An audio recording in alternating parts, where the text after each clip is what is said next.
They met at the painted table when the sea was a sheet of hammered bronze and the wind pressed the banners flat against their poles. The table's old islands and capes lay under their palms, smooth with the passing of dead hands, and the candle stubs spat and climbed down their own wax. Jon stood at the narrow waste of water between continents, where the mapmaker had painted the narrow sea a color like dried blood. Daenerys traced the curve of the Rhoyne upstream toward the cities she had broken and then welcomed back to chains. "It will not be a war of plunder," she said. "We go to end the trade in flesh and to keep our peace from being undone by gold that crosses the sea to our enemies." Tyrion leaned one hip on the table and stared at the painted titan of Braavos as if it might blink. "It will be a war of ledgers as much as swords. The Iron Bank will not forgive our virtues if they threaten its accounts." Davos sniffed. "No bank has yet found a way to lend against a dragon." Yara Greyjoy tilted her head toward the door where the roar of swells filled the threshold like a low, patient animal. "Our hulls will outnumber theirs if we launch together. The Iron Islands did not come to heel to keep their anchors sunk in the mud." Jon lifted his eyes. They were the color of winter lakes, and they took hold of the room without raising his voice. "We promised each other we'd build a world where children don't have to look down when a boot passes. If we let coin rule in chains that reach across the water, we haven't kept that promise.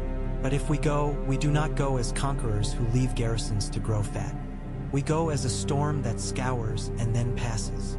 Daenerys's fingers pressed the painted table. "Then we go now, while the lords of Westeros stand together and winter runs slow." She looked at the dragons through the window, two shadows in the clouds, spiraling a little to watch each other. "We go as liberators and as keepers of our own peace, not to keep thrones warm for us, but to break the chairs that were made from bones." They left with tide and moon together, so the hulls could ride the full belly of water. From the cliffs, children ran alongside the sea road to count the ships and lost their numbers before they reached the point where the land took the last view away. Drums spoke across the decks. The dragons passed over in a hush like cloth pulled very quickly through a ring, there and gone, and the oarsmen lifted their eyes and smiled without quite knowing why. The fleet was Westeros made into wood and rope. Ironborn longships loped at the flanks. The Manderly carracks went in the heavy middle with loaded decks and their white merman paints bright against the pitch. Lord Valerion's sleek beaks cut the lead, and Davos steered the flagship with a compass he did not trust and a nose he did. Above them all moved Drogon and Regal as if the air had decided to grow muscles. At night, Tyrion drank with Davos under the tarred curve of the aft decking and watched Daenerys's palanquin of stars move with the dragons. "If we burn the slavers," he said, "we must build roads out of the ashes. While war holds a man's attention, he will cheer for any flag that gives him a direction to run in. When peace arrives, he will look down, notice that he owns nothing, and wonder whose fault that is." "Yours," Davos said. "Quite likely." Tyrion licked salt from his lip. "The bankers will open their drawers and find zeal where they thought they had coin. Braavos hates slavery. They will love us so long as it makes someone else's numbers smaller." He frowned at the night. "Unless we insist they forgive the debts that slaver blood has glued to their ledgers." "Their books can keep their glue," Davos said. "I care about chains.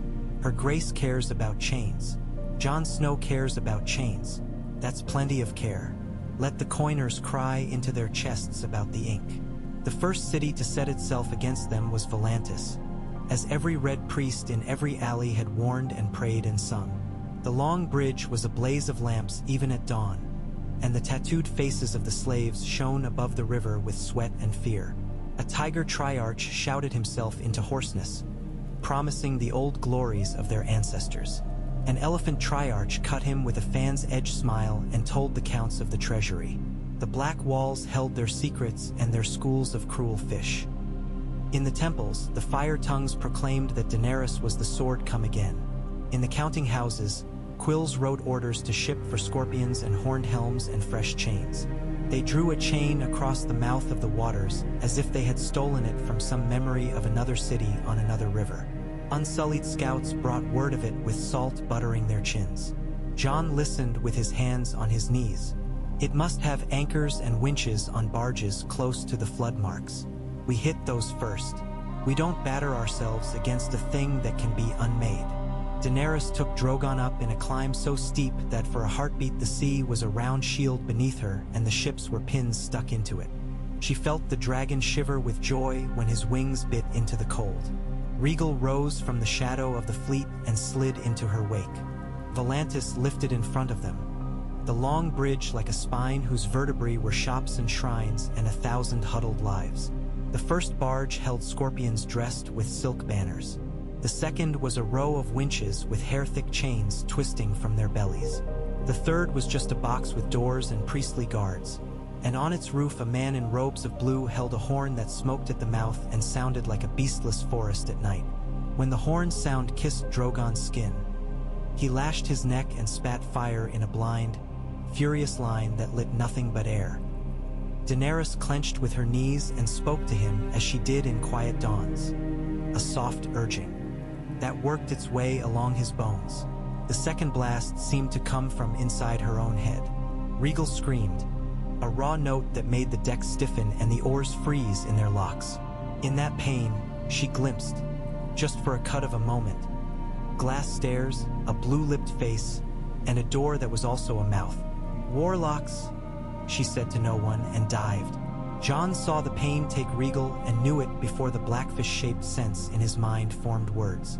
He stood from the deck so quickly he knocked his knee into the steering bench. The sound came again, worse, and he felt himself fall and caught the rail and found Davos's hand on his arm. Not steady but there. "We get that horn off the water," Jon said. "Now." Davos looked down the ranks of ships and knew who would go faster. Yara was already cutting toward the barges, her longship's wolf's head carving at the foam. "I'll tell her you've given her leave to be reckless," he said, and grinned with too many teeth. The Ironborn closed like a pair of shears on the horn barge, and the warlock, if he was that, lifted the instrument again. He blew and the sound was a thread the dragons could not snap. Drogon turned his head to bite at nothing. Regal's wings stuttered.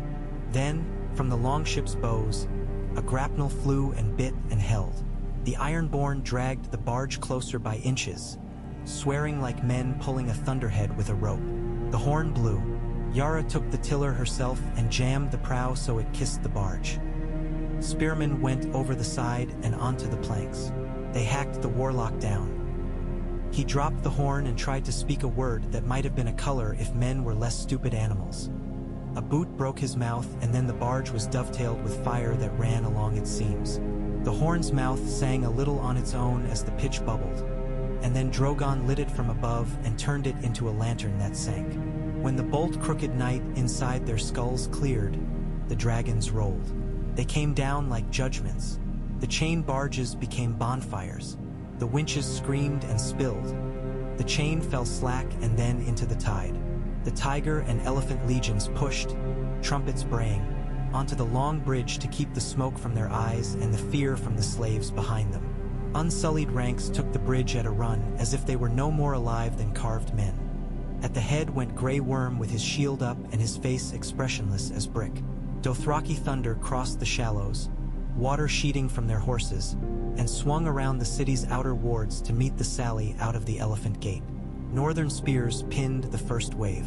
The elephants did what they were told to do and made wet noise against men. The dragons did what they were born to do and remade the noises until they were different. It was not a clean taking. Fires are dirty things. They make men remember their sins and lie. But by dusk, the long bridge flew the three-headed dragon and the starred crown. The black walls opened last. A consortium of old names came out. Their silks burned at the edges and their eyes pinched with the effort of looking modest. Tyrion met them with Davos and a riffle of guards. "We will not take your city," Tyrion said to them, before they could decide how loudly to offer surrender. "We will take your chains." They protested shrewdly, which was their way of surrendering only as much as anyone could see, and Tyrion nodded along. "In 3 days," he said, "your markets will open only to free hands. In 3 months, your debt books will be read at a public door, and the men who built their towers out of flesh will account for those costs as if they were timber. In 3 years, you will send a permanent embassy to King's Landing to draft a charter of shared trade and law, with members chosen not only by families that own stone. Break the wheel with us, and you may keep your walls. They broke. In truth, it was the fires and the cheering that did it. Cheering that began like sobbing and then somehow, together, became a noise that could lift ships. The Red Priests called the day a miracle and burned the old records of ownership on the steps of their temple, which made numbers of men content and numbers of other men very poor. The Iron Bank closed its doors that night and opened them the next morning as if nothing had happened. Yet a man came in the night to try to kill Daenerys. He was not one of the poor men. He was not one of the rich. He was a man with no face that would stay long enough to be known. He came to where she slept behind 2 curtains and a kneeling table. He went past guards who do not sleep and noticed only the dust on their shoulders and the song the river sang when it was in the mood. He was a whisper in a house that had been trained all its life to listen for whispers and ignore them. He lifted a knife that had never cut anything as plain as bread. He died without an audience because Arya was already inside the room, a soundless part of the shadow where the curtain lay against the floor. She stepped out and made a noise the knife understood. It is hard to stab a person who is not arranged to be stabbed. She had known to be there because she could still find the path into the place where the House of Black and White kept its debts, and the first debt she had ever paid was her father's. She did not try to explain herself to the Queen. She did not try to explain herself to herself. She wiped the blade on the curtain as if it were rain. "The bank won't show you this," she said quietly. "But it is a kind of account." Daenerys sat up with her hair down and her breath quick and pressed one hand to her chest in a way that had nothing to do with fear, now that fear had passed. "Thank you," she said. She meant it in all the ways she could mean it. She was surprised to discover there were more than 2. Braavos watched with its long eyes. Its titan glowered at the strait, which is what statues do when they would like to scratch their noses but cannot. Tyrion sent letters to the Sea Lord and received polite words told slowly. The Iron Bank announced that it would audit the charters of every ship entering and leaving Volantis, and that sovereign debts would be re-evaluated according to changing risk. Davos laughed. "Changing risk," he said. "Aye, the risk that a dragon will decide your roof should be somewhere else." Jon said nothing about the auditors or the priests or the freemen arguing with men who had once owned them. He walked the long bridge at dusk where sellers were already setting out trays of fruit as if nothing had changed and everything had. When he was a boy, he had thought of Essos as a map and treasure. He had never imagined its air could carry the same smell of rain on brick, or that joy could look so angry. He thought of the dead he had led and left. He thought of men he had killed who had never drawn a slave collar on anyone. The world, he knew, loved its muddles. "I did not bring you here to be my conscience," Daenerys said beside him. "But you are that. Do not let me frighten you away from the work." "You don't," he said. "You frighten me toward it." They moved north in steps rather than in a march. The fleet was too large and supplies too slow for a straight line to be a good strategy. They took guys by treaty and the threat of an air that might suddenly be fire. Meereen with its green pyramids became a meeting table rather than a prize. Daenerys sat in the shade and heard petitions in 3 tongues as Missandei made the words into bridges. She refused the crown they brought her and took a seal instead. A small thing of baked clay with a dragon on one side and a field plowed by free hands on the other. "For letters," she said, smiling, and stamped the first with ink.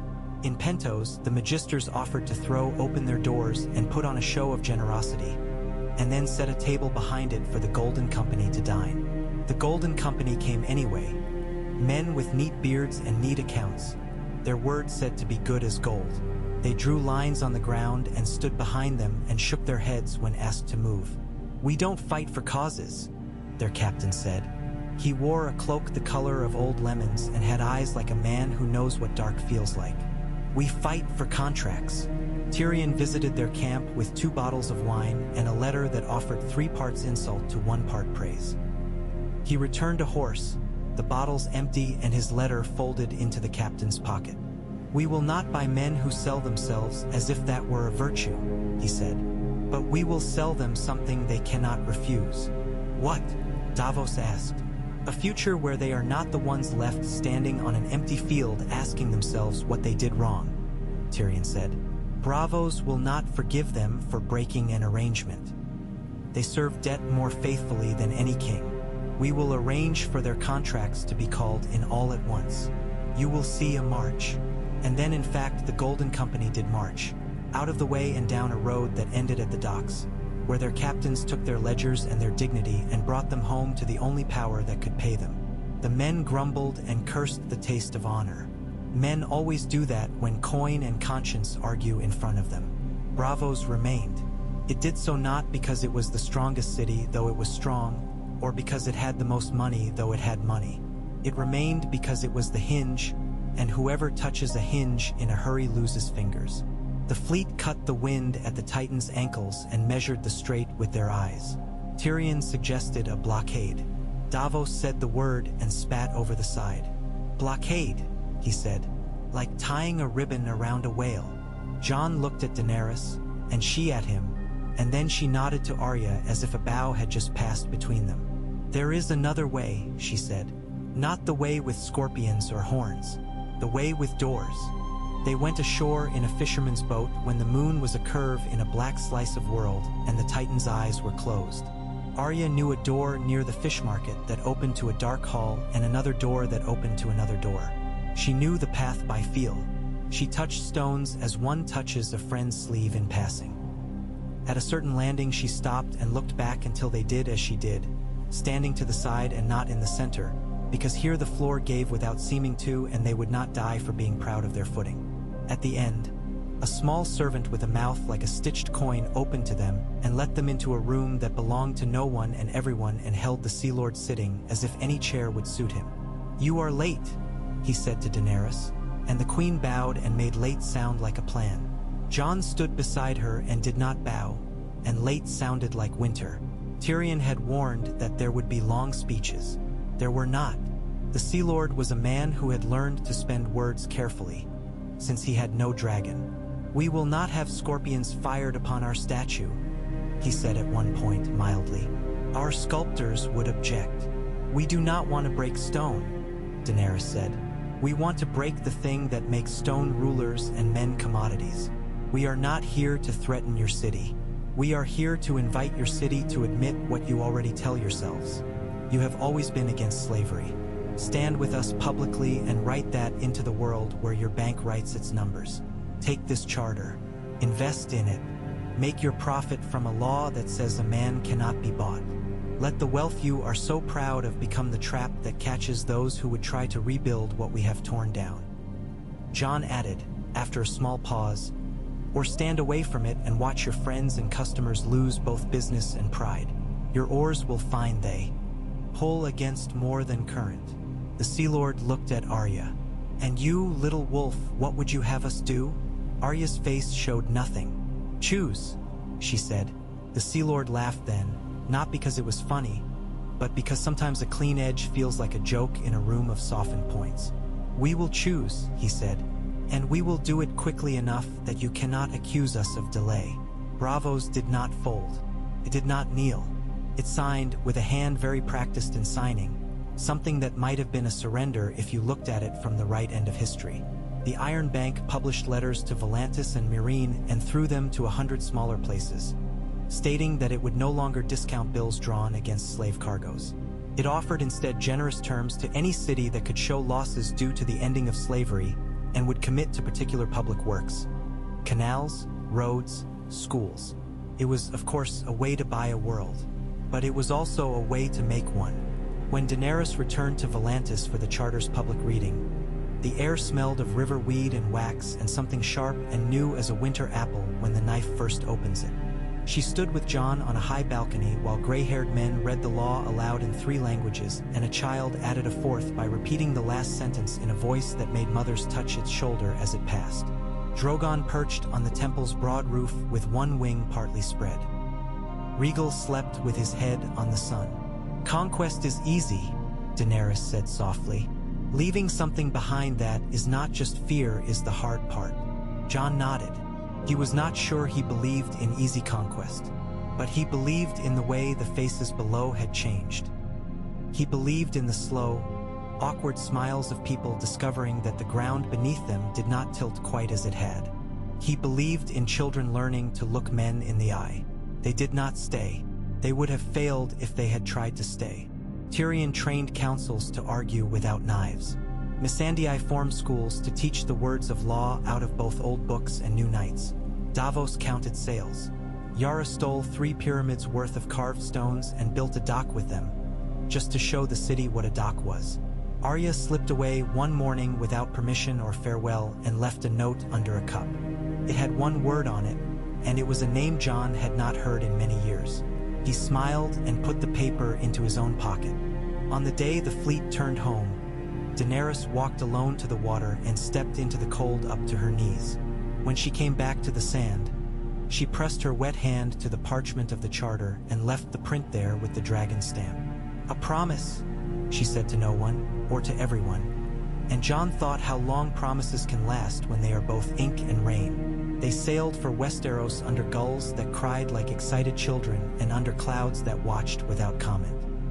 Behind them lay cities that would quarrel themselves into institutions and mistake their victories for their foundations, and then discover one day, waking, that no one had worn a chain to market in so long that their children had to ask what a chain was. Before them lay a shore where winter was not done with its quarrels. In a cabin at daybreak, Daenerys placed Jon's hand on her stomach and smiled, and that was not a thing that needed to be written in a charter. It would not change the Iron Bank's rates or a city's bond, but it would change a world in the only way that matters, by making it new. When King's Landing's lighthouses found them with their yellow eyes, Tyrion poured 2 cups and handed one to Davos, and they looked at the city that had not yet forgotten how to forgive itself. "We went to burn a chain and came home with a treaty," Tyrion said, shaking his head as if he had been tricked. "We went to keep a promise," Davos said. "We kept it, 1 part in fire and 1 part in ink. That's as much as men ever do. And it was not the end of war. Never is. But in the markets of Volantis and Karth and smaller places with humbler names, there were nights when the wind picked up and you could hear a rustle like wings, and someone would say, as if to their own hands, 'We don't do that anymore,' and the words would stick and dry and become true. The day they took Ned Stark to the steps of the Great September for a crowd's lesson, the sky in King's Landing had the raw look of scraped knuckles. The bells rang like a mother knocking on a locked door. Swords were a line of silver, tall as city walls if you stood at the bottom and looked up. Sansa was at the front, hope arranged carefully on her face, and Arya was somewhere she was not supposed to be, which was the habit she had always loved best. Joffrey stood like a boy playing king under his grandfather's shadow, and then stepped out of it to order the world broken. He had a voice that trembled with the pleasure of being heard. "Bring me his head," he said, and did not notice the way the words made the guards less certain of their feet. The High Septon's prayer wobbled and fell. Cersei half-turned in a small panic that she hid by failing to move. The strike never landed, not because mercy arrived. Mercy seldom does when sent for. It was a thrown cup, not even thrown well, that started it, bouncing at the base of the steps and rolling untidily into a soldier's shin. A boy laughed. Someone shouted something too coarse to keep its shape in air. The line of swords stiffened. A woman screamed because screaming is one of the city's languages. And then the crowd became what crowds become first. A mass of your own neighbors whose mouths are open like strangers. Hands reached. Boots moved. The Queen's Guard lowered their pikes, and the pikes caught and tangled, and then men were falling not to steel but to the press of bodies. Varys moved first. He slid like a shadow detaching from a wall, his hands already out to the man beside him with a half-smile and a whisper that changed the other man's face from soldier to citizen. "Hold," Varys said in a voice that had never before been used to command, and to the headsman, to the executioner, "Down." The man's arms obeyed without consulting his pride. Yoren of the Night's Watch, who had the look of a tree root that bites deeper when you try to pull it, pushed suddenly up the steps and into the clump of gold cloaks. The black he wore was honest and filthy. The crowd had always liked honest filth more than perfumed cleanliness. They made a space for him without knowing that they had. In the confusion, Arya went where shadows laid themselves thickest. She had eyes and elbows and the small, brutal gift of not being seen when men look for other men. She reached her father's side and saw what time he had done to him. Something cold and patient moved inside her. It was not hatred. It was not grief. It was the old gods of the weirwood teaching her that you look carefully when you carve and you do not hurry, no matter what noise rises from the hall.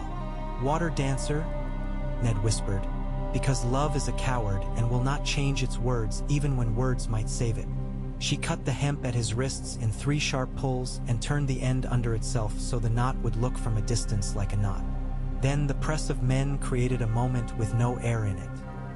In that suffocation, Jorn picked Ned up as if picking up a fallen plank and carried him as if he were weight and not a lord. Varys' soft hands directed the soft parts of the crowd away from the hole that had opened in their own substance. Sansa screamed once, and even that sound turned into cover. They did not go out the way they'd come in. There is always more than one path in a city, if you abandon your pride. They went through a baker's lane that smelled of burned sugar and under a curtain of laundry where a dress brushed Ned's face and made him feel for a heartbeat like a boy hiding from a beating. They went down 3 steps that led to water, and a man with a scar like a map on his forehead pushed a coracle toward them with his foot. "In," he said, and Jorn said, "I," as if he were agreeing that dawn still came east. The boat moved with a sound like lips parting. The smell of the river was not clean, but it was not judgmental. Varys did not come. He vanished when he was no longer required, as if he had never liked the feeling of being necessary. They reached the far bank under a curtain of reeds, and their waiting was a line of men in clothes the color of mud. They had frog spear tips and bad teeth and a way of moving that made the water feel like their home. "Howland Reed's men," Jorn said out of the corner of his mouth, and a figure in a hood stepped forward and said, "My lord, if you are that, my lord, this way," in a voice that had learned its manners from masks. Ned found his breath on the trail north.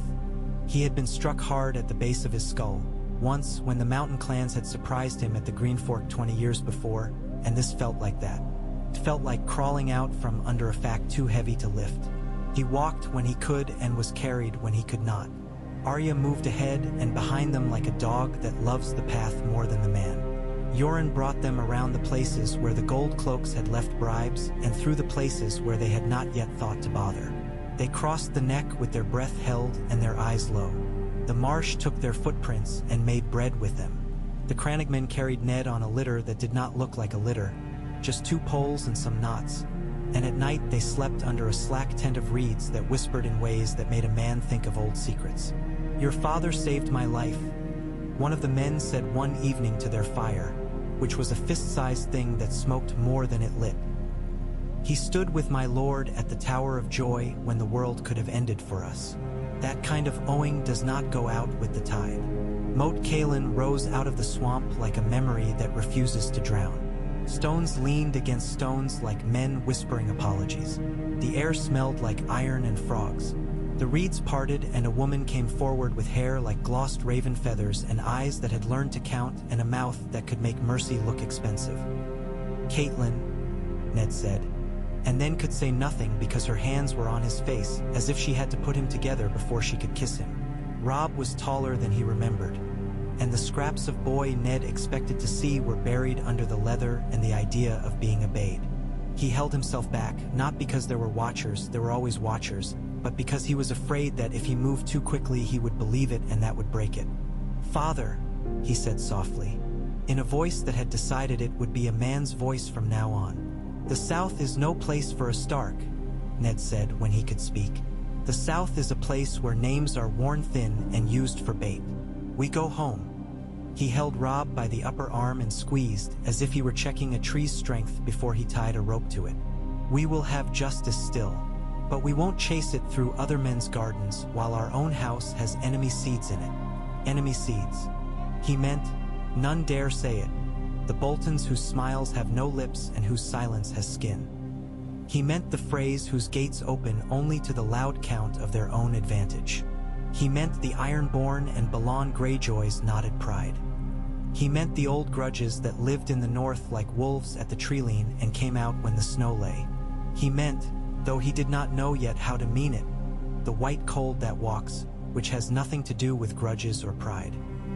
Robb's counselors argued as counselors do when the thing they wish for is to have the making of a decision without the owning of. The Great John wanted to smash the Lannisters here and now. Break their teeth at the twins and wear them on a string. Roose Bolton counseled patience so gently it sounded like permission to die slowly. Catelyn wanted their daughters back, which means she wanted the door to open and a voice calling mother on the threshold. Ned listened and nodded and watched the way men stood when they agreed with a thing they did not understand. Then he made plans as if the world would obey. They did not go by the twins. The world is large, and bridges are for men who need to be seen crossing. Ned sent the Reed men through the wetlands to take 2 of Walder Frey's grandsons who had wandered farther from their breakfast than their wits could guide them, and to leave a third to run home and say why they had. He sent letters to White Harbor that did not ask but claimed, and Lord Manderley wrote back in a hand like a fat man's laugh that he had already set his carpenters to gather ships from houses whose oars had not felt their handles in 15 years. He sent Galbart Glover and Ricard Karstark to the East Road, and they peopled it with men who liked the idea of ambush more than the idea of banners. He told Theon Greyjoy, who looked at him with the hurt eyes of a boy in a borrowed hall, that he would not be going to Pike to ask his father to honor an old debt. He would see you as a coin to spend, not a son to keep, Ned said, and Theon flushed the miserable flush of a dog refused a run. Howland Reed crept into Walder Frey's tower like a sickness that knows where you are weak. He left a token, which was no token but a promise, on every landing and behind 3 specific doors. When Ned came to the gate with a banner that was not his own, only a pale green reed on mud-brown field, the old lord of the twins squinted with his entire face. "And what is this?" Walder demanded, peering down with the insolence the very old sometimes mistake for power. "It is your past," Ned said up to him, "and this is your future." He lifted a small hand signal that would have meant nothing to most men. It meant to Howland Reed now. Doors opened. Boys Ned had known as babes were led onto the bridge between the towers with all the dignity the Crannogmen had been able to teach them in a morning. Walder's mouth made a shape like a new wound. "You will open," Ned said without raising his voice, "and you will supply, and you will keep the vows you made to your liege when he had less reason to distrust your tricks. If you do not, I will take your bridge into the river and watch your house learn to swim." Walder opened. Walder always opens when you speak to the one part of him that still knows the meaning of loss. They crossed with their honor intact and their flanks a shadow on the water. In the riverlands, metal clanged against metal and the fields held the footprints of men who had learned to eat fear and were hungry again at noon. Jaime Lannister rode bright and smiled like a man trying to get a song out of his head. He had never respected the North. That is not a sin. It is a habit. He paid for it. Ned set a trap at the Whispering Wood that was mostly patience and a little cruelty. He let the Lannister outriders find what they expected to find. A small host backs to the river, and when they spurred to ride it down, the trees moved and became men and the river bent like a living thing and made an island where none had been in the morning. Robb took the charge that mattered with a ferocity that made a quiet in the Lannister ranks. Grey Wind took the horse from under a knight with a bite that was more beautiful than any dance. Jaime fought as if his blade were a truth. The truth bent and then dropped into the mud as men took him down without honor in it. Honor is for when you win on your terms. This was victory, which is a different game. With Jaime in hand, Ned wrote to King's Landing. A neat letter, short enough to be read in a corridor. It offered exchange, Kingslayer for daughter, and a list of 3 guarantees, none of which a queen would like. Cersei answered with a letter that did not travel. She announced instead that new charges would be brought against Eddard Stark should he live to hear them. Tyrion, who had advantages over everyone else including himself, sighed and found a courier with a face too common to remember. "It will not be Sansa they exchange," he told the empty room. "It will be Joffrey's pride for Jaime's, and no one will pay that coin." Stannis wrote from Dragonstone in a hand that looked like a ruler laid across a page. He announced his claim and attached proofs of a sort that the world does not like to read because it makes family dinners awkward. Renly laughed in Highgarden and gathered a host and a wife and a summer. The Tyrells laid out their green like a feast for a parched man. Ned read Stannis's letters and weighed them as if they were laws. He thought of Robert and the way the last of youth goes at once from two men who are brothers in all but blood when truth breaks between them. He bent his head under the need to choose between what was right and what was expedient and found that, for once, the two things lay almost on top of each other. He sent word to Stannis that the North would acknowledge his right if he would acknowledge the North's need to keep its own winter without Southern advice. Stannis wrote back one word: agreed. The storm that drove them south was not weather. It was war. Stannis broke from Dragonstone with sails that liked his temper and smashed them into the mouth of the Blackwater with method and fury. The wildfire trap lit because the alchemists did not love their city as much as their craft, but it did not do the work it had done in another world. Davos had friends in places where he had once carried onions. He had told Stannis how men make chains and how they can break them and how water speaks through pilings. When the green fire rose, the Northa Arryn ships were already cutting the boom and the wind was carrying flame back into the Lannister lines. Tyrion ran along a wall with blood in his mouth and courage in his boots and made of himself a lesson that men later would tell to boys who wanted to brag. It was not enough. The city opened, not to welcome Stannis as a lover, but to let him in as a winter that had arrived and would not be argued with. Cersei did not take poison. She took a passage Walder Frey had sold her years before and ended in a chapel that was not on any plan. There she found that the city does not keep secrets that have no friends. She was brought to Stannis's camp with a veil over her face and an anger over her life. Sansa walked out of a courtyard into sunlight and her knees forgot the trick of being knees and she sank as if kneeling to a god and did not know which. Ned came south to the city he had escaped, not as a prisoner but as a man with a duty's weight on his shoulders. He would have preferred to be a prisoner. It has clarity. Stannis met him in the Red Keep's hollow heart and nodded once. When men like them nod, they are making a shape in the air that is a treaty. Hand, Stannis said. If you will. If it means I can keep the North whole, Ned said. It means you can keep the realm whole if your stubbornness will serve the law and not just your house, Stannis returned. They banged their iron together without noise and then went to work.